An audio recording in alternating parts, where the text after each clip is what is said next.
रुकिए, एक पल के लिए रुकिए। अभी जो मैं आपको बताने वाला हूं वह किसी धर्म ग्रंथ की कोई साधारण कहानी या कोई उपदेश नहीं है। यह गरुड़ पुराण का वह कड़वा और खौफनाक सत्य है जो हजारों सालों से हमसे छुपाया गया था। क्या आप जानते हैं कि जब किसी घर में एक बेटी जन्म लेती है तो वह कोई आम शारीरिक या जैविक घटना नहीं होती। वह उस परमपिता परमात्मा का एक बहुत ही कठोर और रहस्यमयी चुनाव होता है। लेकिन भगवान किस पिता को, किस मां को और किस घर को एक बेटी के लिए चुनते हैं? और सबसे डरावना सवाल, क्या आपका घर, क्या आपके कर्म उस चुनाव के लायक थे? आज हम गरुड़ पुराण के उन पन्नों को खोलेंगे जो आपको बताएंगे कि आखिर बेटियां किस घर में आती है और क्यों एक बेटी के जन्म लेते ही उस घर की रुकी हुई किस्मत अचानक से खुल जाती है। इस वीडियो को बहुत ध्यान से देखिएगा क्योंकि अंत में गरुड़ पुराण का जो सत्य आपके सामने आएगा वह आपकी जिंदगी और आपके परिवार को देखने का पूरा नजरिया हमेशा के लिए बदल देगा। हम सब यही मानते हैं कि किसी भी घर में बच्चा पैदा होना प्रकृति का नियम है, लेकिन गरुड़ पुराण और हमारे प्राचीन कर्म सिद्धांत इस विज्ञान से बहुत आगे की बात करते हैं। गरुड़ पुराण चीख चीख कर कहता है कि इस दुनिया में किसी भी घर में, किसी भी आंगन में बेटी का जन्म लेना कोई संयोग या इत्तेफाक नहीं है। जब किसी घर में एक बेटी अपनी पहली सांस लेती है तो वह सिर्फ एक बच्ची का जन्म नहीं होता, वह उस ब्रह्मांड का एक बहुत बड़ा फैसला होता है। भगवान हर किसी को बेटी नहीं देते। आज मैं आत्म रहस्य के इस मंच से गरुड़ पुराण के उस सबसे खूबसूरत लेकिन सबसे ज्यादा रुला देने वाले पन्ने को खोलने जा रहा हूं। गरुड़ पुराण में यमराज और पक्षीराज गरुड़ के बीच आत्माओं के सफर को लेकर एक बहुत ही गहरा और रहस्यमयी संवाद है। उसमें स्पष्ट बताया गया है कि मृत्यु के बाद जब कोई आत्मा यमराज के दरबार में खड़ी होती है तो उसका अगला जन्म यूं ही तय नहीं होता। आत्मा को वहां नहीं भेजा जाता जहां जगह खाली हो, आत्मा को वहां भेजा जाता है जहां उसका उद्देश्य हो, जहां उसका कर्मों का कर्ज हो। और जब बात एक स्त्री योनि, एक बेटी के रूप में जन्म लेने की आती है तो यमलोक के नियम बहुत बदल जाते हैं। हम बचपन से सुनते आए हैं कि बेटियां नसीब वालों को मिलती है, पर क्या आपने कभी सोचा है कि वह नसीब आखिर है क्या? वो नसीब कोई आसमान से टपकी हुई चीज नहीं है। वो नसीब आपके यानी उस पिता के पिछले जन्म के कर्म है। गरुड़ पुराण का सबसे कड़वा और नंगा सच सुनिए। शास्त्रों में वर्णन आता है कि जब इंसान के पिछले जन्मों के पाप या कर्ज बहुत भारी होते हैं, जब उसने पिछले जन्म में किसी का बहुत पैसा खाया होता है या किसी को बहुत तकलीफ दी होती है, तो प्रकृति उस कर्ज को वसूलने के लिए उसके घर में एक बेटे को जन्म देती है। जी हां, आपने बिल्कुल सही सुना।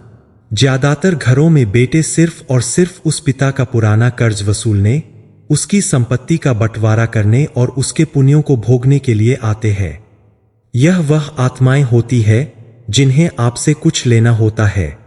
लेकिन इसके बिल्कुल विपरीत, जब किसी इंसान के पिछले जन्मों के पुण्य अपने चरम पर होते हैं, जब उसने पिछले जन्म में बिना किसी स्वार्थ के लोगों की मदद की होती है, भूखों को खाना खिलाया होता है, किसी रोते हुए इंसान के आंसू पोंछे होते हैं, तब वो प्रकृति उस इंसान को फल देने के लिए उसके घर में एक बेटी को जन्म देती है।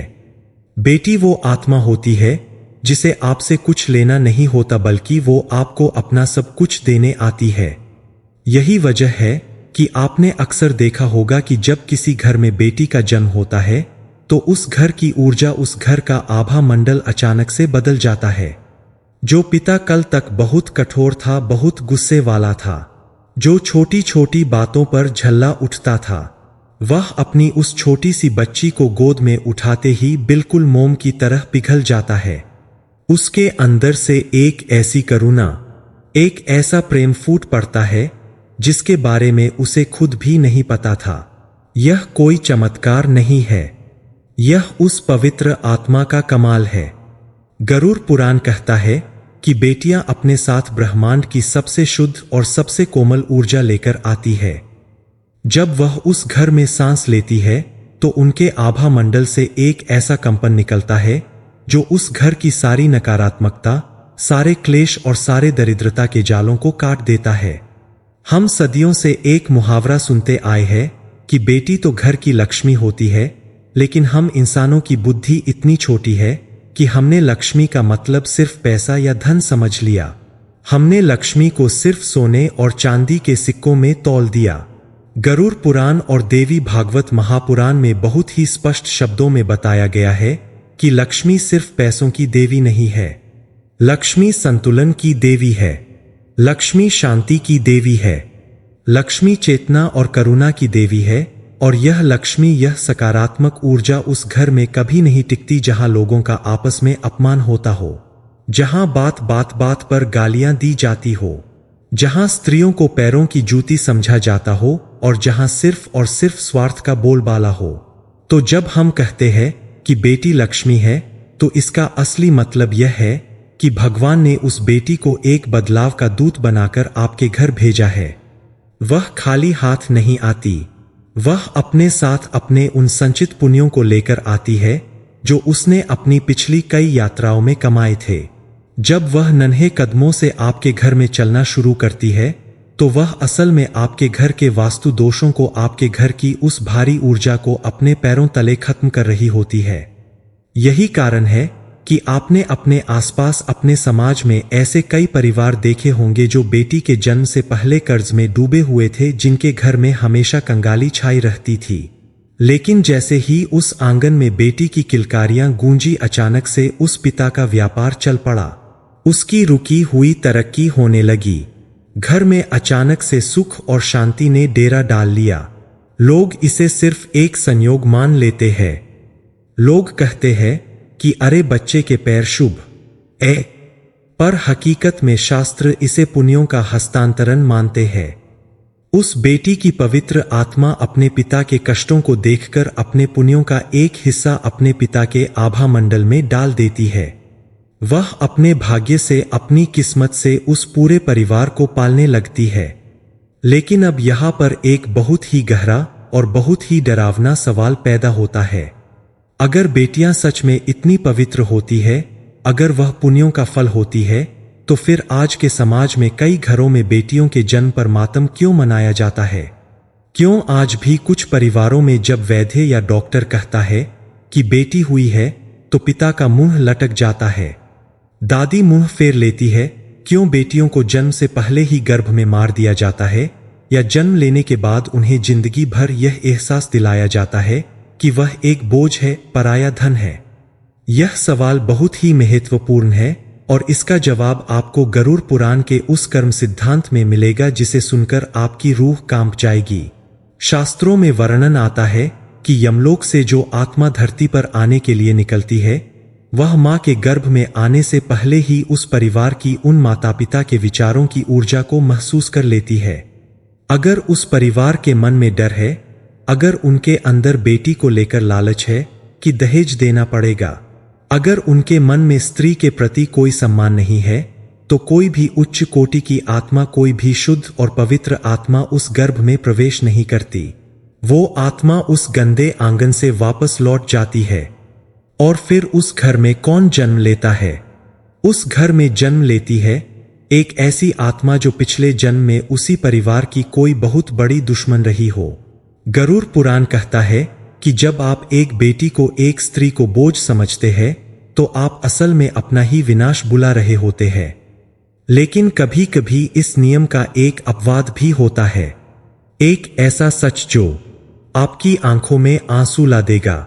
कभी कभी बहुत ही पुरानी सोच वाले, बहुत ही कठोर और लालची परिवारों में भी एक बहुत ही शुद्ध और पवित्र बेटी जन्म ले लेती है।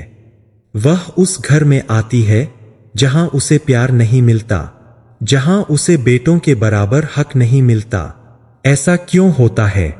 गरुड़ पुराण के अनुसार ऐसी बेटियां साधारण आत्माएं नहीं होती, यह परिवर्तनकारी आत्माएं होती है। यह सबसे शक्तिशाली आत्माएं होती है।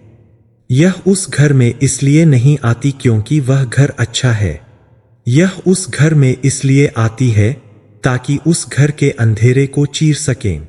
जैसे एक दीपक को अगर आप अंधेरे कमरे में रख दे तो वह दीपक यह शिकायत नहीं करता कि यहाँ कितना अंधेरा है। वह दीपक चुपचाप झलकर उस कमरे को रोशन कर देता है।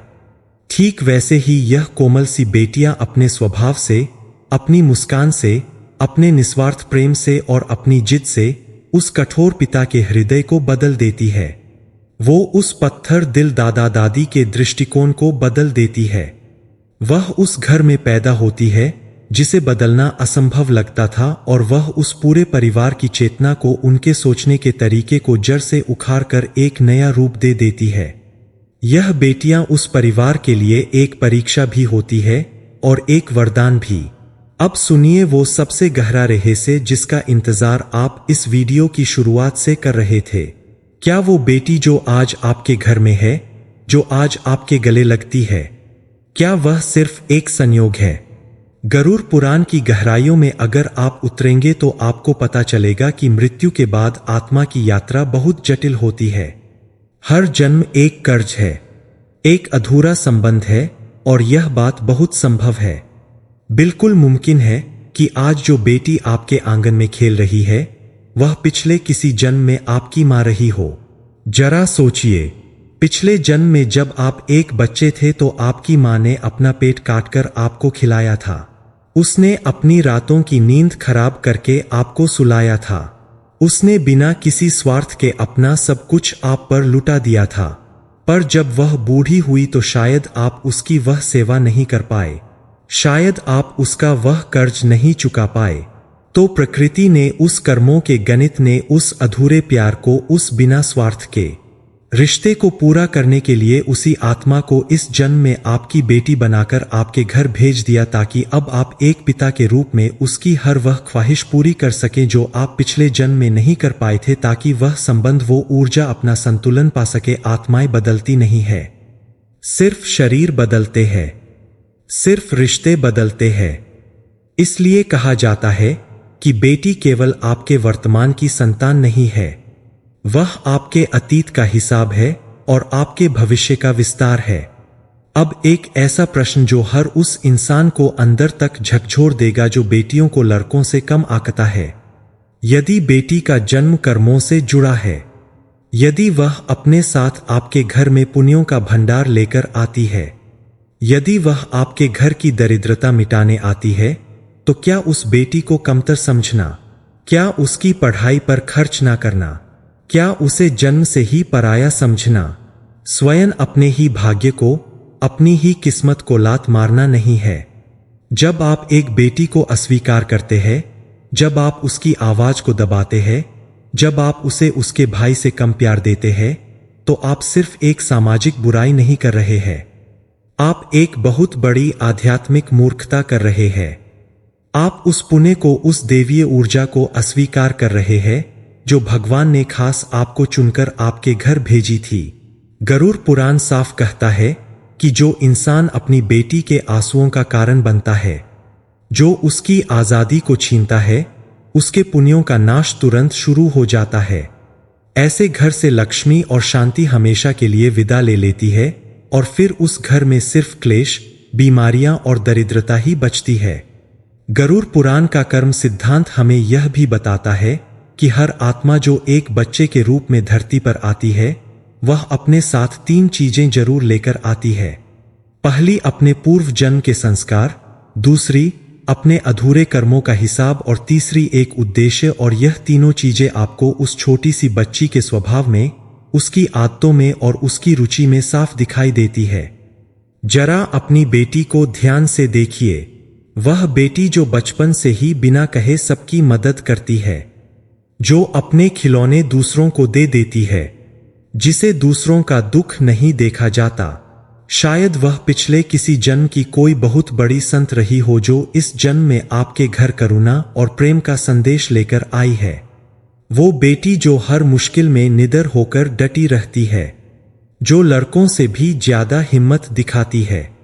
शायद वह पिछले जन्म का कोई योद्धा हो जो आपके परिवार को साहस और निडरता सिखाने आई है।